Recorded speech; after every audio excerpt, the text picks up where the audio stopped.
तुम्ही कधी नोट केलं आहे का?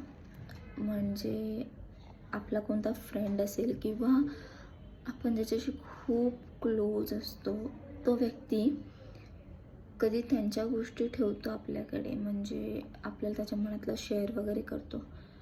तेव्हा आपण न इंटरप्ट करता, मध्ये मध्ये न बोलता आपण त्यांचं सगळं ऐकतो, बरोबर? पण जेव्हा आपली वेळ येते त्यांना काही त्या गोष्टी सांगायची ज्या आपल्या मनात असतील त्या, म्हणजे जसं त्यांना शेअर केलं म्हणून आपण आपलं शेअर करतो तेव्हा. पण जेव्हा आपण शेअर करतो तेव्हा त्यांचे एकच डायलॉग असतात. अरे, सगळ्यांची लाईफ सेम नसते. सगळ्यांच्या लाईफमध्ये प्रॉब्लेम्स असतात. एवढं लक्ष नाही द्यायचं, एवढं मनावर नाही घ्यायचं.